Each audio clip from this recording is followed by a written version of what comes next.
Assalamualaikum warahmatullahi wabarakatuh. Inspirasi berikutnya melanjutkan surat Ali Imran yang ayat ke-37. A'udzubillahi minasyaitonirrajim. Fataqabbalaha rabbuha biqabulin hasani wa ambataha nabatan hasana wa kaffalaha Zakaria. Kullama dakhala 'alaiha Zakaria al-mihraba wajada 'indaha rizqa. Qala ya Maryamu anna laki hada? Qalat huwa min indillah. Innallaha yarzuqu man yasha'u bighairi hisab. Saudaraku sekalian, ayat ini memberikan inspirasi kepada kita tentang pentingnya seorang guru. Wa kaffalaha Zakaria. Jadi Maryam ini kemudian dibesarkan oleh ibunya sampai sebagian riwayat ahli tafsir mengatakan bapaknya meninggal dunia. Kemudian dititipkanlah Maryam ini kepada Nabiullah Zakaria alaihi salam yang kebetulan juga ini adalah pamannya. Maka di bawah asuhan seorang nabi, Maryam tumbuh menjadi manusia yang luar biasa, yang waktunya dihabiskan di mihrabnya untuk beribadah kepada Allah Subhanahu wa taala. Match dengan apa yang dicita-citakan oleh ibunya, yaitu ingin menjadikan anaknya, mewakafkan anaknya di jalan Allah Subhanahu wa taala. Wakafalaha Zakaria, inilah yang akan kita kaji saudaraku sekalian. Betapa pentingnya peran seorang guru. Karena mau jadi apa anak ini tergantung kepada guru. Terkait dengan kurikulum juga demikian. Mau berubah berapa kali pun kurikulum tergantung kepada gurunya. Karena guru ini sutradara di kelas. Guru pemain utama dalam gelanggang. Guru yang menentukan warna bagi anak-anaknya. Maka pesannya adalah bagaimana kita ini memilih guru yang terbaik untuk anak-anak kita.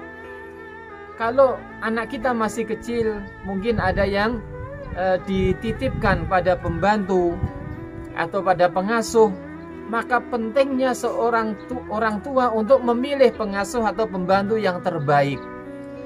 Kenapa? Anak kita nanti akan berinteraksi, mendengar informasi dari mereka, mendengar raut kekecewaan dari mereka, melihat bagaimana respon terhadap lingkungan, respon kepada perintah dan sebagainya.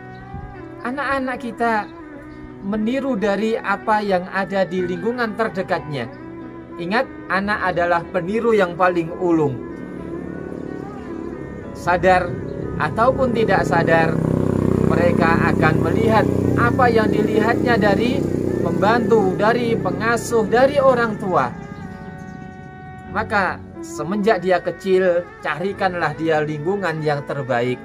Sandingkan mereka dengan orang-orang yang baik, yang keluar ucapan-ucapan yang baik dari bibir mereka, yang keluar ekspresi kekecewaan yang baik dari diri mereka. Sehingga di sini anak-anak kita akan meniru setiap kebaikan yang dilihatnya, akan meniru setiap kalimat-kalimat baik yang didengarnya. Ketika anak kita sekolah juga demikian, saudaraku sekalian rahimakumullah. Kewajiban orang tua adalah memilih sekolah yang terbaik. Ya, ini penting karena sekolah yang baik, sekolah yang mapan, insya Allah dia mempunyai sistem untuk memperbaiki guru-gurunya.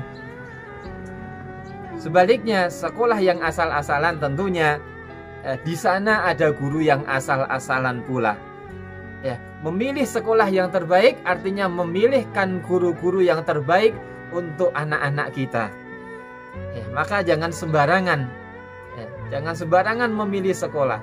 Kalau hanya targetnya hanya sekedar selembar kertas ijazah, sangat-sangat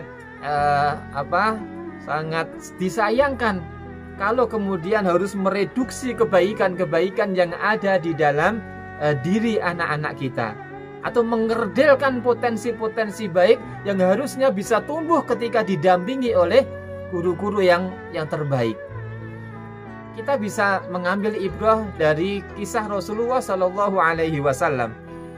Di awal-awal pertumbuhan beliau dititipkan kepada Halimatus Sa'diyah di perkampungan Bani Sa'ad di pinggiran kota Mekah.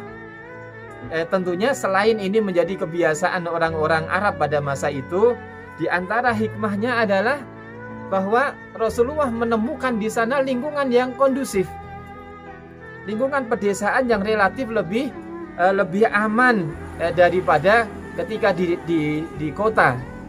Rasulullah belajar bahasa yang fasih dari sana. Rasulullah menemukan pembelajaran yang natural di sana, sehingga beliau belajar menggembala kambing. Dari mana? Melihat dari orang tua angkatnya. Beliau belajar dengan teman-temannya yang sama-sama hidup di pedesaan. Sekaligus ini juga memberikan inspirasi kepada kita bagaimana pendidikan berbasis pesantren itu menempati posisi yang luar biasa strategisnya. Kenapa, saudaraku sekalian yang dimuliakan Allah Subhanahu wa Ta'ala? Di lingkungan pesantren tentunya kita memilih kiai, ustadz yang sudah terkenal kebaikannya, sudah terkenal kesolihannya. Anak-anak kita tumbuh di sana. Mereka melihat bagaimana cara beribadah. Dari mana? Langsung mereka melihat dari guru-gurunya, dari kiainya. Mereka melihat bagaimana merasakan berinteraksi yang baik di dalam sebuah lingkungan sosial pesantren itu. Selama 24 jam mereka tumbuh di sana dibimbing oleh guru-guru yang solih dan solihah. Bahkan saudaraku sekalian, mereka bisa belajar mencontoh bagaimana membangun keluarga yang baik langsung real dari kehidupan rumah tangga gurunya. Karena mereka berinteraksi selama 24 jam di sana. Inilah luar biasanya pendidikan pesantren. Selain kajian-kajian ilmiahnya yang disampaikan secara teoritis, kemudian anak bisa melihat profil kehidupan secara langsung yang ideal. Dan itu didapatkan dari orang yang solih, yang kredibel kebaikannya. Maka saudaraku sekalian, sesungguhnya pendidikan itu menumbuhkan kebaikan, menumbuhkan karakter. Tidak hanya menjejali anak-anak dengan konsep keilmuan belaka, tetapi juga menumbuhkan potensi-potensi baik, mengembangkan kebaikan di dalam jiwa dan jiwa anak-anak kita. Maka sederhananya saudaraku sekalian, inilah pentingnya sekolah. Ya, inilah pentingnya sekolah, bukan bimbel. Kalau pengen pinter anak kita, ya cukuplah dibimbel. Kenapa? Di sana dia diajari pengetahuan. Bahkan bisa jadi kalau matematika diajari trik-trik yang sederhana, jalan pintas, cepat selesai dan benar. Tapi kalau di sekolah, anak-anak kita hidup di dalam lingkungan sosial, belajar juga diajari dengan sistem yang runtut, berpikir yang runtut. Nah, di sana anak-anak kita tidak hanya dijejali ilmu pengetahuan, tetapi mereka juga belajar lingkungan, mereka belajar karakter, mereka belajar dari profil gurunya. Nah, apalagi kalau pendidikan di pesantren, maka ini lebih komplit lagi saudaraku sekalian. Dan inilah pentingnya kita mengambil ibrah dari surat Ali Imran ayat 37 ini.